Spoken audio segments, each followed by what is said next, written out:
जामिया के कर्मचारी रामनिवास सिंह जी हमारे साथ हैं। रामनिवास जी, क्या विवाद है जामिया को लेकर? आपके साथ क्या दबाव बनाया जा रहा है? आपने पुलिस में कंप्लेंट भी दी है, तो थोड़ा कंप्लेंट के बारे में बताएं। और कब से आप यहाँ पर काम कर रहे हैं? मैम, मैं जामिया में 2007 से काम कर रहा हूँ और पिछले काफ़ी दिनों से मेरे पद पर? सहायक के असिस्टेंट के पद पर सहायक। अच्छा जी। तो 2007 से आप काम कर रहे हैं? जी मैम। क्या दबाव बनाया जा रहा है आपके ऊपर? नहीं, काफ़ी दिनों से ये सब मेरे साथ चल रहा था, लेकिन मैं इसको ज़्यादा वो नहीं ले रहा था। लेकिन अब पिछले 2 साल से मेरे को ज़्यादा प्रताड़ित किया जा रहा क्या है। सब चल रहा था? क्या थोड़ा मतलब धर्म परिवर्तन के लिए। हाँ, लेकिन अब जाके होने लगा। मेरे को जो मेरा अनुसूचित जाति का जो आइडेंटिटी है उसको ज़्यादा बोला जा रहा था मेरे बारे में। अच्छा, क्या कह रहे थे? कि भाई तुम हिंदू धर्म में हो, ऐसी धर्म में हो, तो तुम्हारी तो हिंदू धर्म में ही कोई मतलब इज्जत नहीं है, तो आप अपना मतलब धर्म परिवर्तन कर लीजिए, आपकी सारी समस्याओं का समाधान हो जाएगा। हाँ, ईमान। कौन कहता था आपसे? अभी 3-4 महीने से तो प्रोफेसर नाजिम हुसैन अल जाफरी और एम नसीम हैदर और प्रोफेसर शाहिद तस्लीम जी, इन्होंने मेरे खिलाफ ये सब षड्यंत्र रचा है। अच्छा, तो वो कहते थे, क्या बोलते थे? कि आप अपना धर्म परिवर्तन कर लीजिए और आपकी जो समस्या है हम उन सबका समाधान कर देंगे। अच्छा, तो ये आपसे कितने सालों से कहा जा रहा है? नहीं, ये तो अभी पिछले 3-4 महीने से ज़्यादा चला है। वैसे तो 2 साल से चल रहा था। मेरे को मानसिक रूप से प्रताड़ित किया जाता, जाति सूचक शब्दों का इस्तेमाल किया जाता था, लेकिन ये पिछले 3-4 महीने से ज़्यादा प्रताड़ित किया जा रहा है मेरे को। क्यों प्रताड़ित किया जा रहा था 3-4 महीने? मेरी समस्याओं के समाधान के लिए मैं जब भी जाता था, क्योंकि मैंने जामिया का जो माइनॉरिटी स्टेटस है उसके लिए रिजर्वेशन के लिए दिल्ली हाई कोर्ट में और नेशनल कमीशन फॉर SC/ST में शिकायत दर्ज कराई है। तो ये कहते हैं कि भाई तुम अपनी शिकायत वापस ले लो, हम तुम्हारी समस्या का समाधान कर देंगे और आप अपना धर्म परिवर्तन कर लो, तो इससे हम आपका सारा भला हो जाएगा। अच्छा। हम तुम्हारे बच्चों के लिए भी अच्छा रहेगा। अच्छा, ये किसने कहा? ये प्रोफेसर नाजिम हुसैन अल जाफरी, मिस्टर नसीम हैदर और डॉक्टर शाहिद तस्लीम जी ने। तो इसकी आपने कभी रिटर्न में कोई शिकायत की?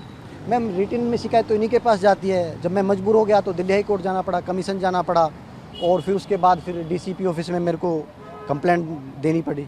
हाई कोर्ट में किस लिए गए आप? हाई कोर्ट में तो वही मेरा जो रिजर्वेशन से रिलेटेड था उसके लिए गया था। उसने माननीय दिल्ली हाई कोर्ट ने मेरी जो प्रमोशन से रिलेटेड है वो सीट भी रिजर्व की हुई है, जो अभी विचाराधीन है।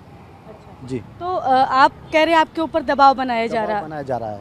अच्छा, ये शिकायत आपने यहाँ पर दी VC को कभी? तो उन्होंने क्या कहा आपसे? नहीं, रजिस्ट्रार साहब ही हमारे बड़े अधिकारी हैं, तो VC साहब से तो मिलने नहीं देते हैं। प्रोटोकॉल होता है ना, पहले रजिस्ट्रार साहब के पास जाएगी फिर VC साहब के पास जाएगी। तो रजिस्ट्रार साहब ने आपसे क्या कहा? रजिस्ट्रार साहब ने कहा कि तुम्हारी जो भी समस्याएं हम उनका समाधान कर लेंगे, आप अपनी जो शिकायत कमीशन में और हाई कोर्ट में दी हुई है उसको वापस ले लो और धर्म परिवर्तन कर लो। हिंदू धर्म में क्या रखा है। ये किसने? तो ये उन्होंने बोला ना, जिन 3 लोगों का आप नाम बता रहे हैं। हाँ जी, हाँ जी। जी। तो रजिस्ट्रार साहब ने क्या कहा आपसे? हाँ, रजिस्ट्रार साहब ने ही बोला ये सब। अच्छा, उन्होंने भी बोला? जी जी। अच्छा, तो अभी आपने पुलिस में जो कंप्लेंट दिया है उसमें पुलिस ने अभी जो FIR जो लिखी है वो SC/ST एक्ट में ही लिखी है? जी जी जी, धर्म परिवर्तन के लिए भी मैंने लिखा हुआ है, लेकिन ये तो पुलिस ही बता पाएगी कि उन्होंने ये शिकायत मतलब रेलेवेंट जो धर्म परिवर्तन का वो है उसमें क्यों नहीं दर्ज की है। अच्छा। हाँ जी। तो यहाँ पर आपको 3-4 महीने से ज़्यादा परेशान किया जा रहा है। अच्छा जी। तो क्या और भी लोगों के साथ इस तरह की? काफ़ी लोग हैं जिनके साथ ये किया जा रहा है। अभी मेरे केस के बाद काफ़ी लोग सामने आएंगे। तो आपके कुछ नाम अगर आपको लग रहा है आपके यहाँ मैं कौन? अभी तो नाम नहीं बता पाऊंगा, वो खुद ही आएंगे अपने आप ही। अच्छा, हाँ जी। कई लोग हैं ऐसा जिनके साथ हुआ है? कई नहीं, काफ़ी लोग हैं। अच्छा, जी। तो आप कई लोग हैं जिनके साथ ये दबाव बनाया जा रहा है। धर्म परिवर्तन का दबाव आप कह रहे हैं? हाँ जी, हाँ जी। तो ये हैं कर्मचारी हैं रामनिवास सिंह जामिया के, और इन्होंने आरोप लगाया है जामिया पर और 3 अधिकारियों पर आरोप लगाया है जामिया के कि उन्होंने इन पर धर्म परिवर्तन का दबाव बनाया और इनके साथ जाति सूचक शब्दों का इस्तेमाल करते थे।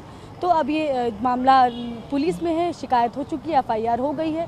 अब आगे क्या होता है, आगे जो ये बोल रहे हैं, जो आरोप लगा रहे हैं, उस पर कार्रवाई किस तरह की होती है वो देखना है। कैमरा पर्सन सुनील के साथ मैं शालिनी वाजपेयी, TV9 भारतवर्ष, दिल्ली।